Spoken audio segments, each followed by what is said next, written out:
তো hey guys, আজকে অনেকদিন পরে একটা ভিডিও নিয়ে এলাম, কারণ আমি ক্যাটারিং ডেলি কাজ দেখা তাই ভিডিও বানাতে পারি না। তো আজকে ক্যাটারিংয়ের কাজ হয়েছে তো একটা হোটেলে যাবো।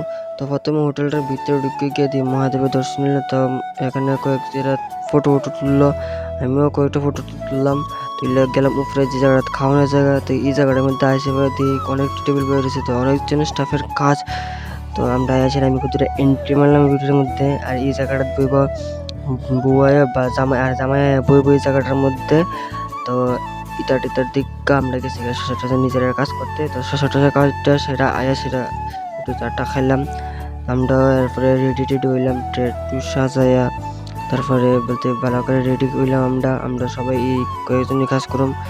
তো সবাই রেডি হইলাম। তো ফার্স্ট বেচ বইছে আমরা প্রায় 10টা বাজে, 10টার সময় বইছে প্লাস এরা বইছে। তারপরে জামাই আছে, তো নিচে জামাই আছে যে ওই রাস্তার মধ্যে এত একটা জাম লাগছে। আর আমরা ভিতর থেকে শুনতে পাচ্ছি যে কতটা জাম লাগছে। আর এদিকে যে বরযাত্রী ঢুকতেছে, তো এরা বরযাত্রী আয় বসে আমরা আমরা ফুচকা। তো আমরা ফুচকা খাইলে আগে, তো আমিও একটা খেলাম, এরা খাইলো। তো এটা করতে করতে রাত্র শেষ, বলতে অনেকটা রাত হয়েছে। লাস্ট বেশ খাওয়াইতে প্লাস আমরাও বইয়া গেলাম খাইতে। তো আমরাও খাইয়া লিতেছি। তো আমরা খাইতে এবার কয়েকজন আইছিল, তাহলে তারাও খাওয়া দিতেছে। তো আমি এখন আইসক্রিম খাইয়া বাড়ি যাই। না কেমন আইসক্রিম খা, তো আমি এখন আইসক্রিম খাইয়া বাড়ি যাই। তোমরা আমার এই মিনি ব্লগ লেখা আমার চ্যানেলটা সাবস্ক্রাইব করো। টাটা।